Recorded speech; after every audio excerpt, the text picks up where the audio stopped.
Welcome to the Wonders of Watercolour, where every week I show you how to paint using watercolour with easy to follow steps, and this week is no exception. Today I'm going to show you how to paint what I consider to be the easiest pebbles ever. So stay tuned and let's get into it. Thank you for joining me here on The Wonders of Watercolour. My name is Ray Campbell. I create watercolour paintings here every week on The Wonders of Watercolour, and we normally even provide you with a trace down to join in with, but this week we're going to be just drawing these freehand because these are the easiest pebbles you will ever paint, in my opinion. So let's have a little look at what we've got going on here. I've actually just sketched these out. I'm just using my little props here to the side for guidance, but we're just doing them freestyle. We're not copying them from a photo this week, so there won't be a photo reference or an outline over on Patreon, but I'll tell you a little bit more about that as we work through. I'm using a handful of colours today. I've chosen these granulating colours from Deep Light. These colours lend themselves very well to textured paintings such as rocks and pebbles and anything that's got this kind of texture. This one here is the star of the show, but more about that in a minute. Let's start drawing these shapes out. So the first thing we need to do is just draw out some really simple shapes for the pebbles that we're going to be painting. The paper that I'm using today is from Etcher. It's a knot surface or cold press paper. Now, when you're painting texture with watercolour, this is a really good idea. It's a really good idea to use textured paper because it means that separation occurs really easily. Because when you're using granulation paints, it's all about separating those colours. But for now, let's get some simple shapes on. So I'm just going to do a sort of round shape. You can absolutely do whatever you want to with these. You can do some kind of overlapping like this. So we can just take that in there. We can have another one here, like a little pebble shape. We'll do maybe one more here. This is just an HB pencil, and we'll have another one here, maybe one of those flat. And we've got a few shapes here. So when you're happy with the shapes that you've got, you'll notice that on some of the pebbles we've got these lines coming through. I don't know what the name is. If you know what these are called, please let me know in the comments. Now, there are a couple of ways that we can do this. We can paint around that line, but because we're working wet and because we're using granulating colours, there is a much easier way. Please excuse the rather tatty looking bottle of masking fluid that I've got here. Now, I don't normally use masking fluid. There are a ton of reasons why, but I'm going to use it today because it does make the job really easy. And I've got a little hack here to help you get a really fine line. The reason why mine's looking so tatty is because it did actually solidify, so I've cut the top off and I've tried to make it. So we give it a little bit of a shake. So you're going to give it a bit of a shake. And once you've got your masking fluid, just apply a tiny bit onto the paper. That's all you're going to want. Then I'm using a very old pencil that won't work, that doesn't work any longer, and I'm going to use this to spread the masking fluid. So you can take it into the corner there, and if you want a really fine line, remember this is going to be a really natural looking line, so what you're going to do is just drag it along, just picking up that liquid that's on the paper, and then just take it right the way across. We've got a nice fine line at the base and a possible thicker line. You can do what you like with this shape. Make it your own. You don't have to follow what I'm doing.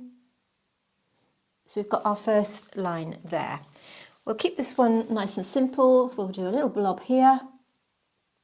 Just the tiniest of blobs. And then this time I'm going to take it to the outside edge. If you've got, you could use an old paper clip. We're going to just have a straight line coming down here. Now, one of the reasons why I've disliked using masking tape in the past is because it gives this hard edge, okay? We'll do one more here. So a little drop, just a tiny drop, using something blunt. Like I said, you can use a paper clip or something like that. Don't use a brush though, because that's going to ruin any brush that you've got. And I find that by using brushes, what it can do is you don't get that control. So we're just going to paint this on like that.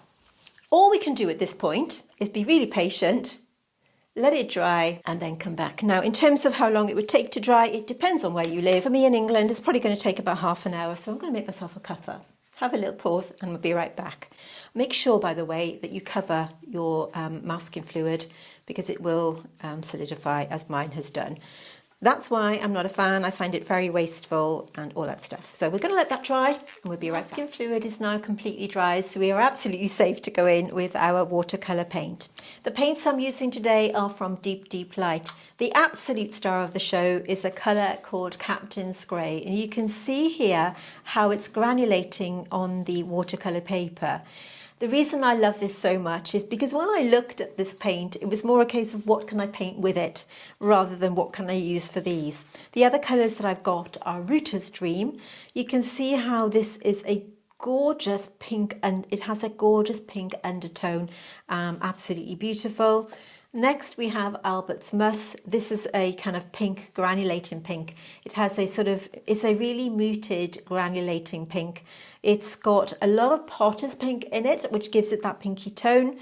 And we also have Asphalt. You can see how I would use a colour like this to paint these gorgeous little pebbles. If you don't have these colours, use any granulating paint that you've got, but this is what we're going to be using, featuring our Captain's Grey. Deep Deep Light are handmade watercolours. They are an absolute joy to work with. I do have a discount code, Deep Deep Ray, which will allow you 10% off all of their paints. But like I said, I will link them in the description box. Deep Deep Light recommend that you waken them up with a little bit of spritz of water. So I'm going to do that. And the first colour we're going to mix up is Captain's Grey. I'm going to use my number 8 brush and I'm just going to pick up some of this pigment. So we're just going to have a little mix of Captain's Grey, and we're going to have Captain's Grey on its own to start with. I'm going to zoom in a little bit for you, and we're going to go on to this one here. Straight onto the watercolour paper. You can go over that masking fluid. I'm adding some water, taking off the excess, and then just using plain water to just merge that out. Plenty of water just to get that granulation going. The reason I'm calling this Captain's Grey the star of the show, because you could just buy this one colour and paint with it. Already you can see how that granulation is separating because I've put plenty of water, and you can see how you get that beautiful effect. Okay, we're going to just let that dry a little minute. While we're waiting for that one to dry, I don't want to paint this one next because the colour that I'm going to use from that will merge into this colour. The next colour that I'm going to use is Asphalt, which is this one here.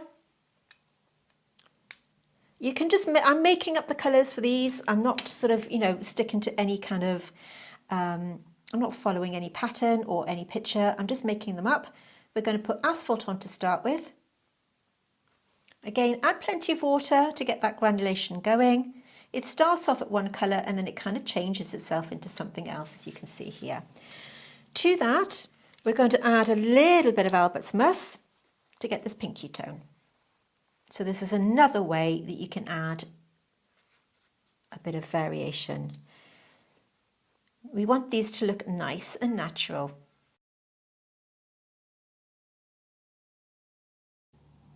We will be building them up a bit later. Then we're going to go back to Captain's Grey. You can see how it's separating out in my palette there, and I'm going to put this one on here. So I want to give this one, I want to show this one the love it deserves. You can see it's almost separating out, the colours are almost separating out on my palette, on my paper straight away. So we're just going to get this on. It's beautiful. It's got these grey and blue flecks, and it looks like a stone before I've even done anything to it. So this is the star of the show, and I could showcase this one on its own. So we're going to leave that there. And like I said, I'm just going to add a bit more. If you want to just drop in a little bit more colour or pigment while it's drying, you can do that to make it look a bit more natural. But I'm just going to let that dry. And again, we have to be a little bit patient when we're working with watercolours in this way, because it does mean that we have to let each layer dry before applying the next. But already you can see how these are looking very stone-like. I've cleaned my brush and I've pat it on my kitchen paper, and you can also use your brush to lift out some colour if you want to make it look a little bit more natural still. You can just lift a little bit of pigment out if you want to just add a little bit more texture. This is my number 8 brush. This is from my own set from Craftamo. At the time of filming this tutorial, we still had some left, so again, I'll link that in the description. When watercolour is drying, it retracts a little bit from the pencil line, so if you want to just take your brush and just tidy up any edges, you can do that. So we have to be patient and let this dry, and then we can come back and paint these in. If we were to add colour to these two now, it's going to just bleed into the wet paint, and we don't want to do that. So we need to be patient and wait a few minutes for that to dry. The paint is completely dry, so we can now add additional pebbles to the mix. I'm going to pick my next colour. I'm going to use Asphalt because I really like that kind of tone. You can mix them together, don't forget. When you're mixing dual granulation watercolours, you'll notice that it does separate out in the palette once you've mixed it, so you need to keep giving it a little mix. Let's start off with this one, and I'm going to apply this next to my absolute favourite of this lot, which is of course that Captain's Grey, because of that absolute incredible granulation that you get with it. So we're going to get this on nice and easy, and remember the trick, the key with this dual granulation or these granulating colours is to add plenty of water. So I'm using my water jar just to get a little bit of water, and then applying the water to the pigment that I've already applied. So what this is doing is it's separating out that pigment, just taking off the excess on my brush and letting it do its thing. Don't worry too much about it blooming, making sure that my paper's stuck there, and just apply it straight onto that watercolour paper. Take off the excess if you want to. This way you've got this lovely natural look. You'll see the colours begin to separate out. And on this one here, this other plain one, I'm going to we'll go with a little bit more Ruta's Dream. Ruta's Dream is one of these really magical watercolours.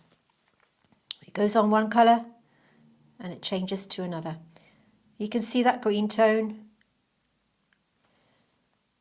And more water. These are great little pieces to do. They're so much fun, and they are a great exercise in practicing your watercolour application. So I'm taking off the excess pigment there, and I've gone slightly outside the pencil line. So you can see that dual granulation now, how it just separates out into such a magical colour. We've got all our base tones in now, but what we need to do is start to think about building up the colours. So just drop that in. Now, because this first layer is dry, what you can do is add another layer. So going back to Captain's Grey, I'm running out of pigment space here, but Captain's Grey, and we can go over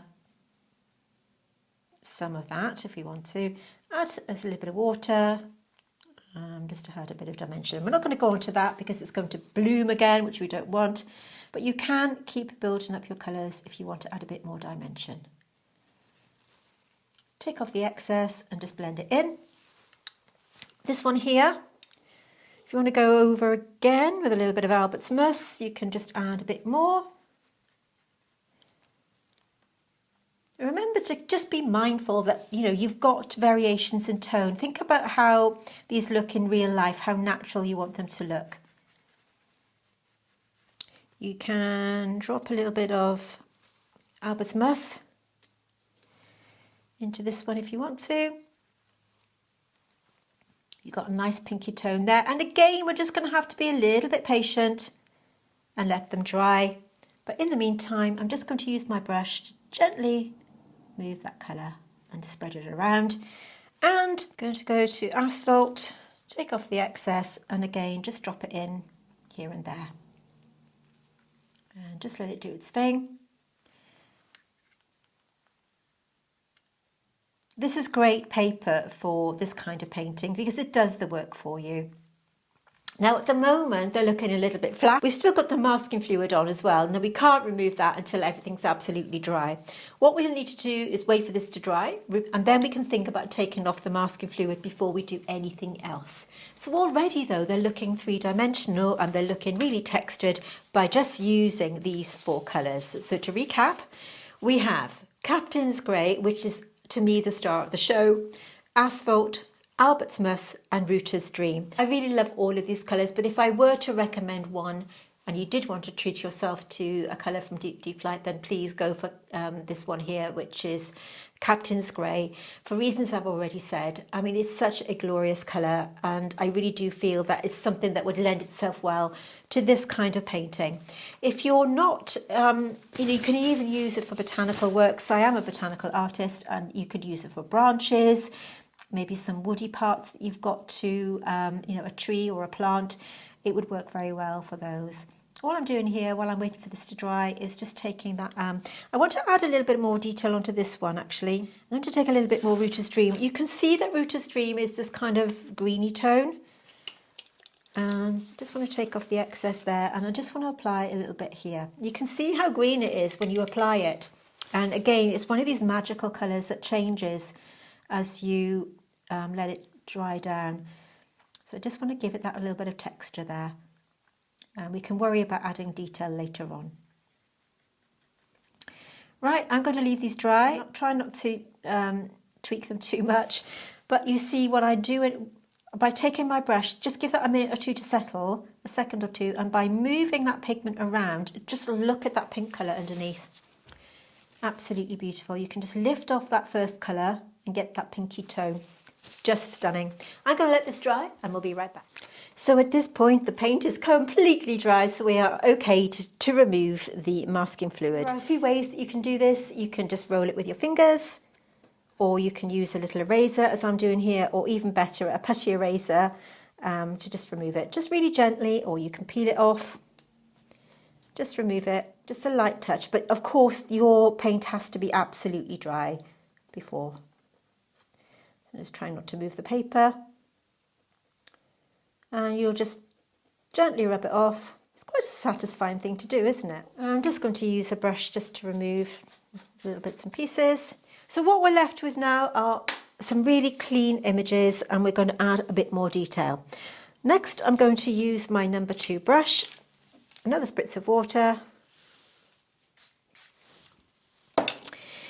If you don't like the look of the sharp lines that you get with that masking fluid, you can use a brush. I'm using my blender brush from my set from Craft-O-Mo, and what you can do is gently just nudge the outside edge of those just to soften that line if you want to. Because we've used the masking fluid to get that sharp line, it doesn't matter too much, which is why I really liked using it today.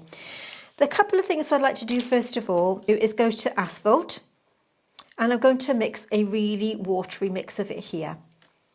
Okay, and we're going to create some shadows. Now I am making up where the shadow is hitting, so bear with me, just trying to guess the sort of shape that we've got going on here. We'll have a line coming under here, and we'll also have a line, I guess, coming out this way from here as well. We'll pretend the light's coming from this direction. So I'm going to draw a shape.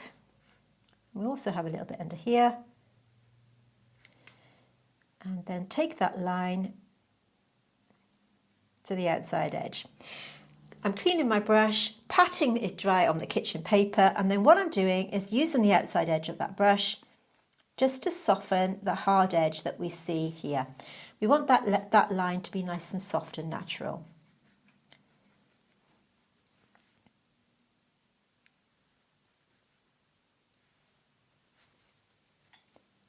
Just soften it through like that. We need to strengthen it in a minute, so just let that merge gently into the paper. Do the same for these. You can have a line coming out here. Just draw your line in. Wherever you feel that light source is coming from. Taking it down. As I said at the start of this painting tutorial, this is a nice easy one to do where there's no pressure. You're not copying from a photograph this time, you're just letting your imagination run wild. I'm using my props here to the side as a little bit of a guesswork and a bit of inspo. So it is a bit of inspiration there. We're just letting that gently merge into the paper. Any hard edges, just soften them up. And then I'll go in with my slightly smaller brush, my number 2 size. And I'm just going to drop this to the outside edge, or the inside edge rather, isn't it? Just take it to that shadow area, like that. Same here, drop it in. I'm going to do the same on this one. Press and release.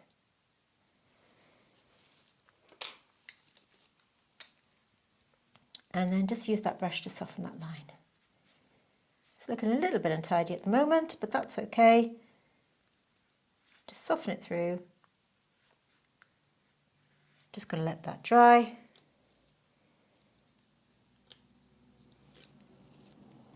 And we can have it again here.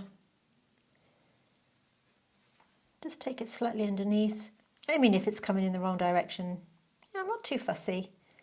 We just want to give this a little bit of form so that it doesn't look flat on the paper. We're going to add a little bit of detail to these in a moment, but for now, let's just soften that line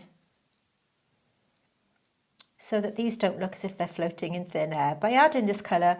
And again, because of that granulation, it makes it look supernatural.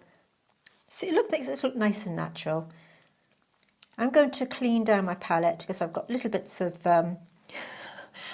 masking fluid kicking around. We need to let this dry before we add a little bit more detail. So while we're waiting for these to dry, let me tell you a little bit about our Patreon. Every week on YouTube, we create brand new tutorials for you. They're all full length and they are completely free. And if you want to grab your free outlines that we normally supply you with, just head over to Patreon. It's free to join, and we have you can get your free downloadables every week. Now, obviously, this week we're not going to be using them because we are just drawing these freehand.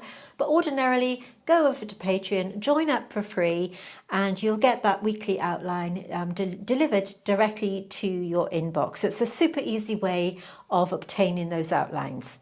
We do, of course, have a paid Patreon membership. We have 3 different membership tiers there if you want to join us. And if you are a member of our paid Patreon, you will also get the outlines for our weekly YouTube videos for free. We are a botanical painting channel ordinarily. Of course, these are a little bit different, but if you do enjoy botanical paintings and you really want to level up, you won't find our Patreon tutorials here on YouTube. They are written exclusively for my patrons. You won't find them anywhere else. We also have a coaching level or mentorship level where you can have some one-on-one time with me.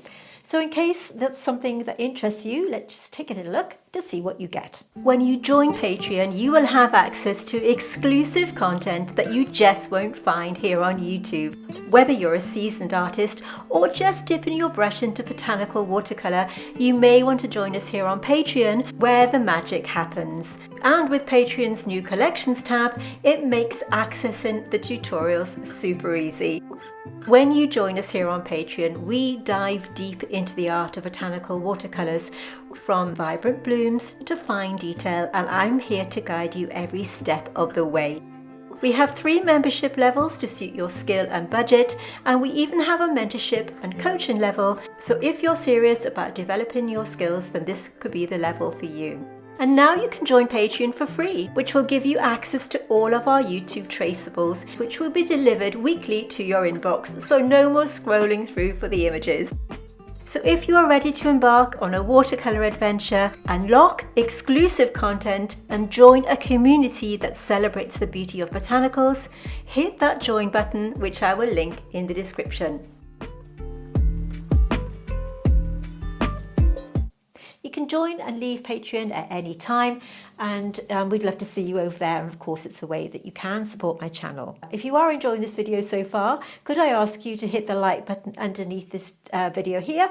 It's a way of letting YouTube know that you're enjoying my content, and it means that possibly more people will see me, and it means I can help my channel grow. I'd really appreciate your support. You may also want to consider subscribing to my channel by hitting subscribe underneath here, and there's a little bell at the side, and if you click on that, you'll be notified every time I upload new content and you won't miss out. So let's just think about how we can add a little bit more interest to these. We're using the same colours as before. This time I'm using my number 2 brush, again from my set from Craftamo. I designed these brushes last year, so if you did want to check them out, then do that. I'll leave them in the description box underneath. Mix in a little bit more Captain's Grey, and you can start to define one or two of these if you want to. I don't want to add too much detail because I feel we will lose that granulation, but if you did want to add a bit more depth of colour here and there, there's nothing to stop you from doing that. Also, what I'm going to do, picking up a little bit more of that Ruta's Dream and a little bit more Asphalt. What I'd like to do here is where we've got this hard edge, we can start, we've got a gap here, so I'm just going to join that gap up, take that over a little bit of that colour and just work around. So this is Asphalt on its own. You can go up to that line if you want to enhance it, adding plenty of water, which is slightly out of shot there, but you can start to add a few bits of a bit more colour and a bit more interest if you want to. And just spread that in.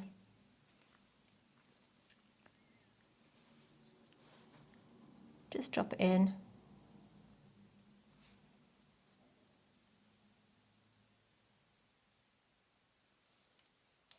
But I don't want to overdo it. I mean, the whole point of this is to make it as easy as you can. So going back to Captain's Grey, where we've got this line, taking that brush, just joining that edge, and just using that water to blend it through. If you wanted to add a bit more shading, going back to Asphalt, straight underneath, cleaning my brush and just softening that edge.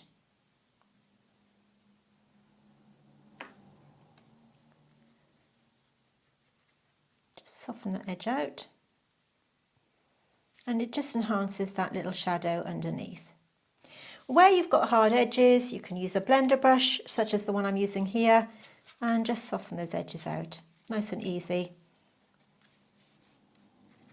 It's entirely up to you how much shadow you want to put. I do feel that it needs a little bit more here where these two are joining.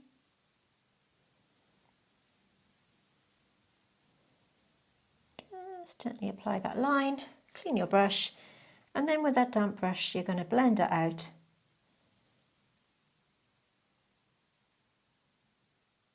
Just like that.